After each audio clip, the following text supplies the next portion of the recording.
Bienvenue sur Africa 24 dans cette nouvelle édition du QG Weekend. Voici les titres de l'actualité. Aucun accord de sortie de crise n'a été trouvé en République démocratique du Congo. Les partis prenant part au dialogue divergent sur la question de la gestion du pays pendant la période de transition.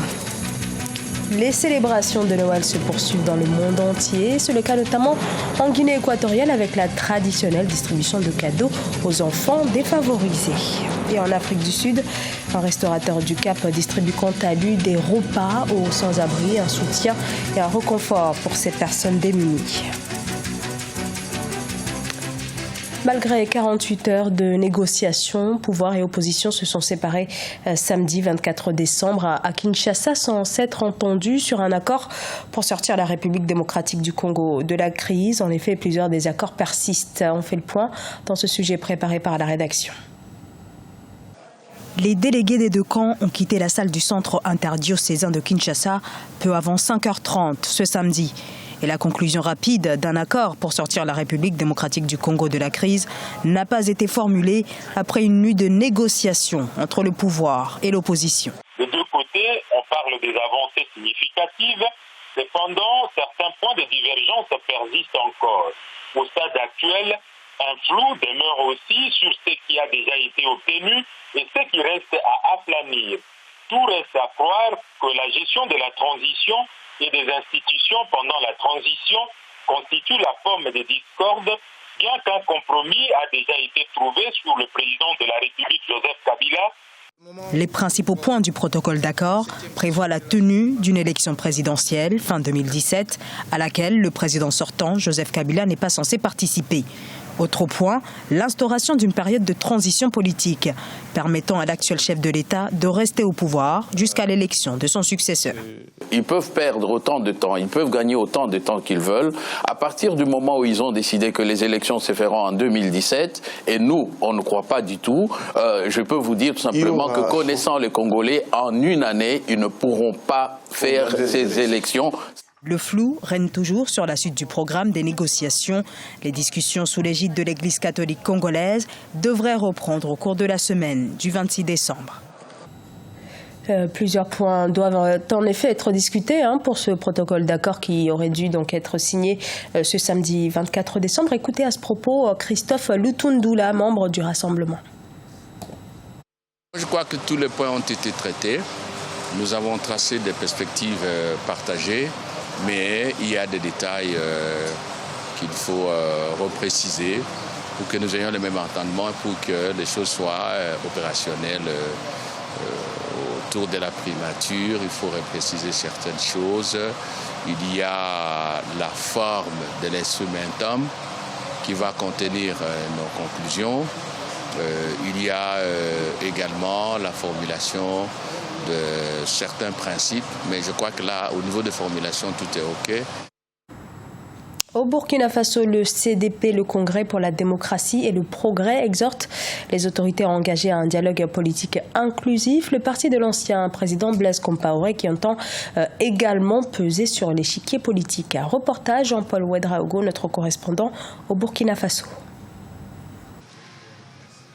Malgré sa faible représentativité électorale, l'ancien parti au pouvoir, le Congrès pour la démocratie et le progrès, CDP, n'entend pas rester en marge du débat politique en cours au Burkina Faso.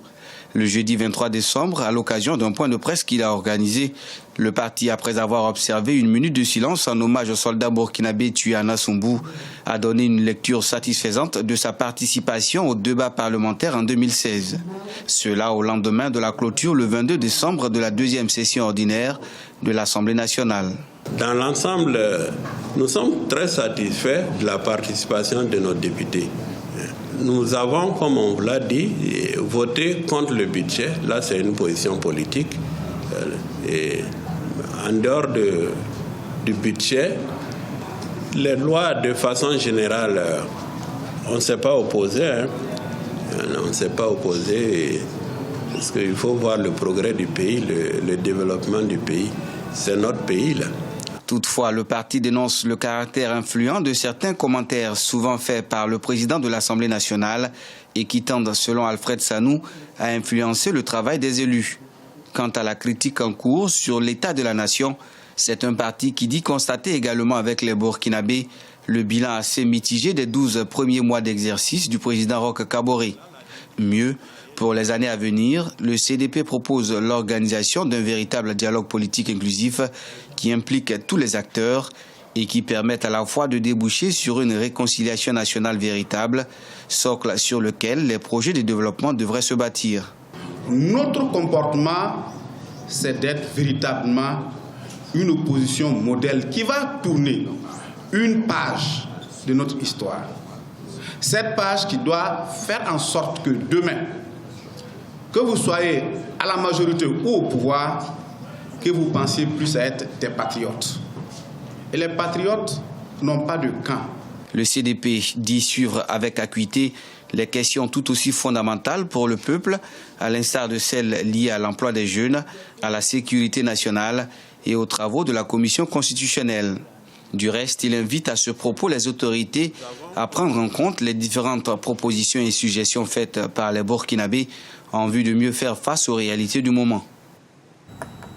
En cette période de fête de fin d'année, les gestes de solidarité se multiplient. En Guinée équatoriale, plus de 5000 enfants défavorisés ont reçu des jouets en guise de cadeau de Noël. Une initiative du second vice-président Teodoro Nguema Obiang Mangué. Reportage Léopoldo Nemembanzoué. C'est devenu une tradition pour le vice-président de la Guinée équatoriale. Depuis 2002, Teodoro Nguema Mangué parcourt le pays à la veille de Noël pour distribuer des jouets aux enfants provenant des familles défavorisées du pays. Une générosité qui a pu faire briller les yeux des enfants de Malabo en vivant la magie de Noël. Il a fait une grande action en faveur des enfants du pays en leur donnant des cadeaux pendant cette période de fin d'année. Je remercie le vice-président de la Guinée équatoriale. C'est exactement ce dont les enfants ont besoin en cette période de fin d'année. Merci pour les cadeaux. Nous souhaitons une bonne année au vice-président de la Guinée équatoriale. Chaque année, cette opération vise plus de 5000 enfants à travers la Guinée équatoriale. C'est l'une des initiatives sociales majeures à l'actif de Teodoro Nguema. L'objectif de cette campagne de distribution de jouets est clair, permettre à tous les enfants de la Guinée équatoriale d'être heureux pendant la période de Noël et du Nouvel An. Nous aimerions que les parents soient contents pour cette initiative du vice-président de la République de Guinée équatoriale. La tournée de distribution de jouets à l'endroit des enfants équato-guinéens se poursuit sur l'ensemble du pays. Une initiative du vice-président de la Guinée équatoriale qui s'inscrit dans une démarche de solidarité africaine avec la distribution de jouets aux enfants des autres pays du continent comme la Côte d'Ivoire en 2014.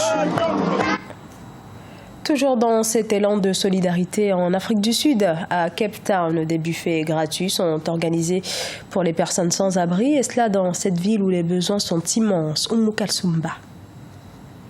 Veille de Noël qui symbolise la paix, le partage et la communion, des résidents du Cap en Afrique du Sud ont organisé un grand buffet gratuit à l'honneur d'une centaine de migrants sans abri.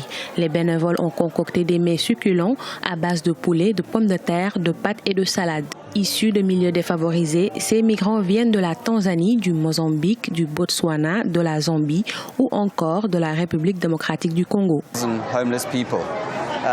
Ces migrants vivent dans des conditions difficiles. J'ai le cœur lourd quand je vois ces mères de famille avec leur progéniture dormir à la belle étoile dans ce froid. Alors je me suis dit, pourquoi pas avec l'aide des bénévoles, leur offrir des repas. Et pourquoi pas à la fin de l'année, donner des jouets aux enfants. L'Afrique du Sud reste une destination de choix pour les demandeurs d'asile, les migrants et les autres personnes en quête de meilleurs moyens d'existence et de services sociaux plus efficaces. Selon le Haut Commissariat des réfugiés, l'Afrique du Sud a enregistré en 2015 plus de 331 500 migrants, notamment des réfugiés et des demandeurs d'asile. Quand nous nous réveillons le matin, nous devons emballer nos vêtements et nos couvertures que nous cachons sous ce camion pour éviter que l'eau nous les vole. Mes enfants tombent souvent malades car les conditions ne sont pas réunies. Il nous arrive de rester des jours sans manger.